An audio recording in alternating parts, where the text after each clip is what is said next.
Trump پر حملے کے بعد اس وقت امریکہ میں انتخابی صورتحال کیا ہے، اس حوالے سے ہمیں آگاہ کر رہے ہیں ہمارے نمائندہ خصوصی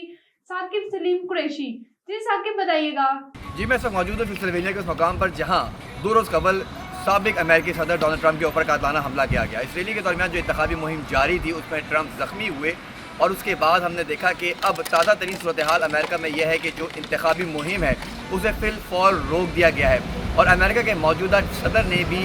جو صدارتی مہم ہے اسے فی الفور اعلان کیا ہے کہ اسے روک دیا جائے۔ تمام جگہوں سے جو ہے ووٹنگ اتار دی گئی ہے، ٹیلی ویژن پر اشتہارات روک دیے گئے ہیں، اور تمام تر جو ریلیاں تھیں، جو خطابات تھے، جو شرکاء سے کانفرنسز ہونی تھی، اسے معطل کر دیا گیا ہے۔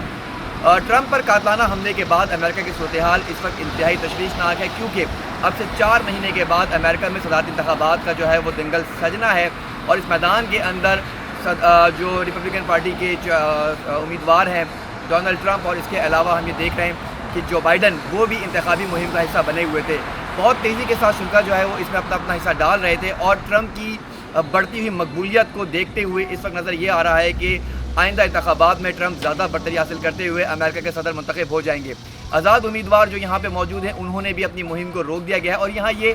جو تجزیہ کار ہیں، جو سیکورٹی فورسز ہیں، یقینی طور پر وہ اس صورتحال کو بہت زیادہ تشویش کے ساتھ دیکھ رہے ہیں۔ یہاں یہ بات انتہائی اہم ہے کہ ایک ایسے ملک میں جہاں سیکورٹی کی بہت زیادہ بات کی جاتی ہے، وہاں صدارتی انتخابات اور مہم کے درمیان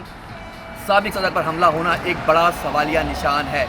بہرحال یہاں پہ ہم یہ دیکھ رہے ہیں کہ جو سابق صدر ہیں وہ اس قاتلانہ حملے میں محفوظ ہے، لیکن موقع پر ہی جو سیکیورٹی فورسز ہیں انہوں نے 2 جو حملہ آور تھے اس کو ایک کو جو ہے وہ موقع پہ ہلاک کر دیا گیا، جس کی عمر بتائی جا رہی ہے کہ 18 سے 19 سال کا درمیان وہ ایک نوجوان لڑکا تھا جس نے حملہ کیا تھا۔ دوسرا شدید زخمی ہے، تفتیش اس کے ساتھ کی جا رہی ہے، یہ تو آنے والا وقت ہی بتائے گا کہ آخر یہ حملہ آور کہاں سے آئے تھے اور ان کے مین مقاصد کیا تھے۔ جو سابق صدر ہیں ان کے کان کے پاس سے گولی گزری ہے، لیکن پیچھے لگے ہوئے جو لوگ بیٹھے تھے ان میں سے کوئی بھی زخمی نہ ہوا، اور نہ اس طرح کوئی بات ہو سکی ہے۔ جی بہت شکریہ ثاقب تفصیلات سے آگاہ کرنے کے لیے۔